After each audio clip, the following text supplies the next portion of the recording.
છું લુબના ખાન। વડોદરામાં 1 કલાકથી ધોધમાર વરસાદ વરસી રહ્યો છે। સુભાનપુરા વિસ્તારમાં પાણી ભરાયા છે। રોડ રસ્તા પર ફરી વળ્યા છે વરસાદી પાણી। વડોદરામાં સતત 1 કલાકથી ધોધમાર વરસાદ અનેક વિસ્તારમાં પાણી ભરાયા। ખાસ કરીને સુભાનપુરા વિસ્તારમાં પાણી ભરાયા છે। ઉલ્લેખનીય છે કે વરસાદની આગાહી પણ કરવામાં આવી હતી। ત્યારે વડોદરામાં સતત વરસાદની શરૂઆત। હાર્દિક જોડાયા છે ફોન લાઈન પર વધુ માહિતી માટે। હાર્દિક, શું માહિતી છે? बिल्कुल जी लुमना, जो वरसाद की बात करिए तो आ वरसाद जो आफतनो वरसाद साबित थवानो छे, कारण के छेल्ला 1 कलाकथी धोधमार वरसाद वरसी रह्यो छे ने गाजवीज साथे वरसाद जे छे ते वरसी रह्यो छे। वडोदरा शहरना मोटा भागना जे विस्तारो के जेमने पूरनो सामनो कर्यो हतो ते विस्तारोमां पाणी भरावानी शरूआत थई गई छे अने जे नागरिको छे तेमने पोतपोताना वाहनो अने जीवन जरूरियातनी चीज वस्तु जे छे ते साइड पर मूकवानो, એટલે કે સુરક્ષિત સ્થળે મૂકવાનો જે છે શરૂઆત કરી દીધી છે।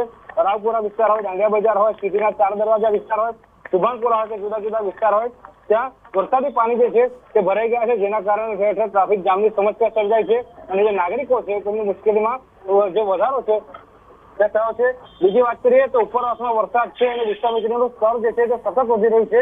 એના કારણે જે તંત્ર છે તેની પણ ચિંતા વધી છે અને કમાન્ડ એન્ડ કંટ્રોલ રૂમ છે ત્યાંથી જે મેયર છે, મ્યુનિસિપલ કમિશનર છે, ચેરમેન સહિતના જે પદાધિકારીઓ છે તેમના દ્વારા જે સ્થિતિ છે તેના પર નજર રાખવામાં આવી રહી છે। લૂના, બિલકુલ હાર્દિક, 1 કલાકની અંદર વરસાદમાં આટલું પાણી ભરાઈ જાય, પ્રી મોન્સૂનની કામગીરી કયા પ્રકારની થાય છે વડોદરામાં?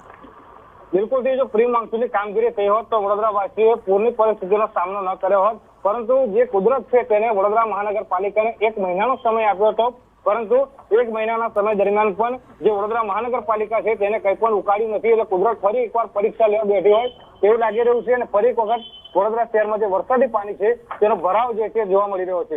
જી બિલકુલ હાર્દિક, આભાર આ સમગ્ર માહિતી બદલ। તો સુભાનપુરા વિસ્તારમાં પાણી ભરાયા છે। વડોદરામાં ફરી વરસાદ શરૂ થયો છે। સતત વરસતા વરસાદના કારણે કેટલાય રસ્તા ઉપર પાણી ભરાયા છે, જેને લઈને વડોદરાવાસીઓની ચિંતા વધી છે। સાથોસાથ ગ્રામ્ય વિસ્તારોમાં વરસાદી માહોલ સર્જાયેલો જોવા મળ્યો।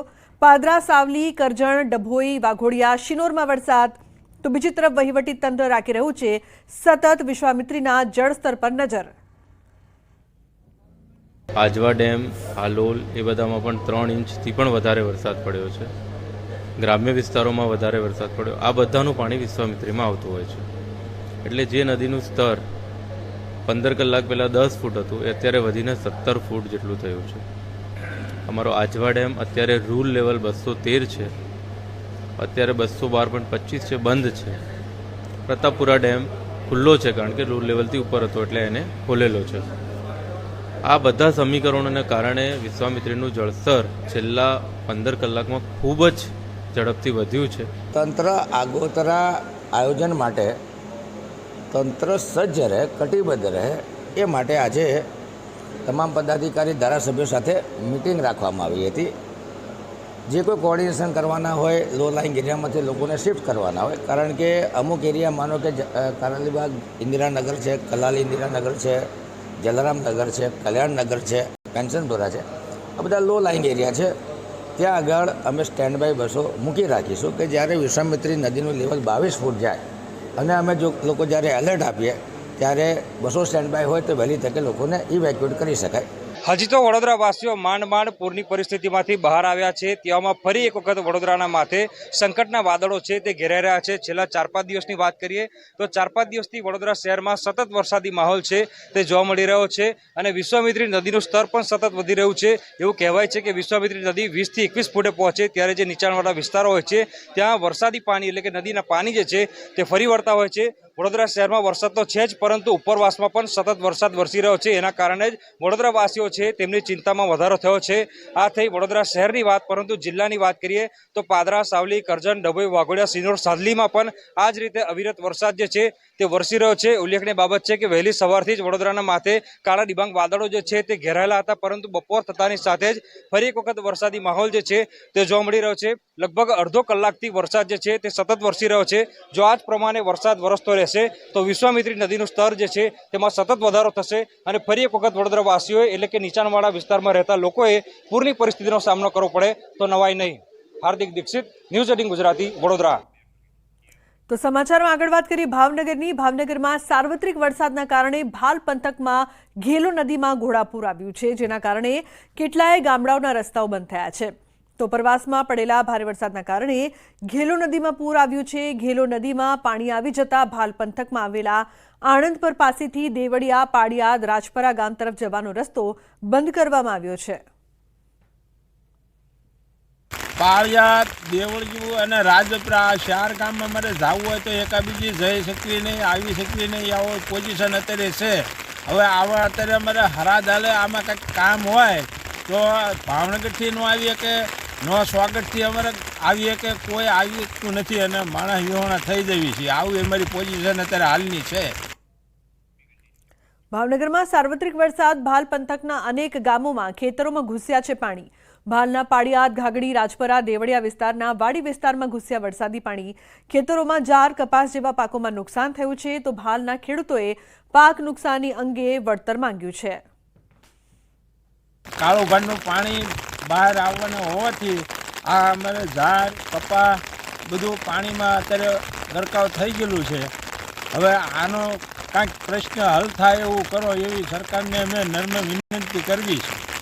આ બાજુ અમારે ઘેલો અને આ બાજુ કાળુભાર બે ગામની બે વચ્ચે ગામ પાળિયાદ આવેલું છે અને બેયનું પાણી બહાર આવે છે. તો આની વહેલી તકે કાંઈક સગવડતા થાય એવું કરો.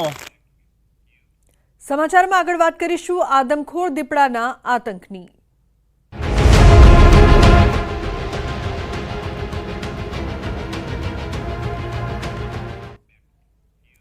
તો નવસારીમાં વાંસદાના ઉપસડ ગામમાં દીપડાની દહેશત જોવા મળી રહી છે. એક જ અઠવાડિયામાં દીપડાએ અન્ય એક બાળકી પર હુમલો કર્યો છે. બાળકીને સારવાર અર્થે વાંસદા સરકારી હોસ્પિટલ ખસેડાઈ છે. 10 વર્ષીય બાળકીના ગળામાં 10 ટાંકા લેવા પડ્યા. અઠવાડિયામાં દીપડાએ 2 લોકો પર હુમલો કરતા લોકોમાં ફફડાટ છે. લોકોએ વન વિભાગના અધિકારીઓને માહિતી આપી દીપડાને પાંજરે પૂરવાની માંગ કરી. વાંસદના ઉપસડ અને મોટી વાલઝર ગામમાં વન વિભાગે 15થી વધુ પાંજરા મૂકવાની કવાયત શરૂ કરી છે. સાથે દાહોદની બારિયા વન વિભાગની ટીમ પણ બોલાવવામાં આવી છે. 3 દિવસમાં 2 બાળકીઓ પર દીપડાના હુમલાથી ભારે ડરનો માહોલ જોવા મળી રહ્યો છે. તો અઠવાડિયામાં દીપડાએ 2 લોકો પર હુમલો કર્યો છે. લોકો ભયભીત છે. દીપડાએ હુમલો કરતા બાળકીને સારવાર અર્થે ખસેડાઈ છે. દીપડાએ 2 વખત હુમલો કરતા લોકો ડરી રહ્યા છે અને તંત્રને રજૂઆત કરી રહ્યા છે કે જલ્દી આ દીપડાને પાંજરે પૂરવામાં આવે. લોકો બહાર નીકળતા પણ ડરી રહ્યા છે. સતત દહેશત હેઠળ તમામ લોકો છે તે પોતાનું જીવન ગુજારી રહ્યા છે. ઉપસડ ગામમાં દીપડાની દહેશત છે તે સતત વધી રહી છે અને જલ્દી તંત્ર આ દીપડાને પાંજરે પૂરે તેવી લોકો માંગ કરી રહ્યા છે. આ વખતે એક નાની માસૂમ બાળકી ભોગ બની. દીપડાએ હુમલો કરતા બાળકીને હોસ્પિટલ ખસેડાયા. તો અમરેલીના જૂની બાર પટોળીમાં રહેણાંક વિસ્તારમાં દીપડાએ આતંક મચાવ્યો. શહેરીમાં આરામ ફરમાવી રહેલા શ્વાનને દીપડાએ નિશાન બનાવ્યો.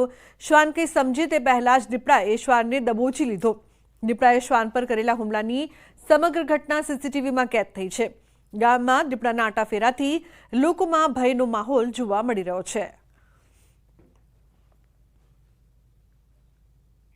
બીજી તરફ સુરતમાં માંગરોળના કોસંબા નજીક દીપડાના આટાફેરા.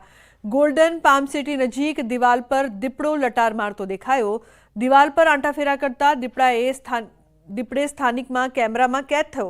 રહેણાંક વિસ્તારમાં દીપડો આવી જતા લોકોમાં ભયનો માહોલ છે. સ્થાનિકોએ વન વિભાગને જાણ કરી દીપડાને પાંજરે પૂરવાની માંગ કરી છે.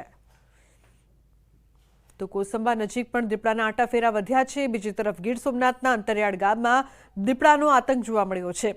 ઉનાના વાવરડા ગામે 6 વર્ષના બાળક પર દીપડાનો હુમલો. મોડી રાત્રે વાડી વિસ્તારમાં ઘર નજીક બાળક પર દીપડાએ હુમલો કર્યો. ઘાયલ બાળકને સારવાર માટે ખસેડવામાં આવ્યા. વન વિભાગે ઘટના સ્થળે પહોંચી દીપડાને પકડવા કવાયત હાથ ધરી છે. તો વડોદરામાં વિશ્વામિત્રીના પૂર નહીં છતાં મગર રહેણાંક વિસ્તાર પાસે દેખાયો. વરસાદ શરૂ થતાં વડોદરાના મગરો રોડ પર લટાર મારવા નીકળ્યા.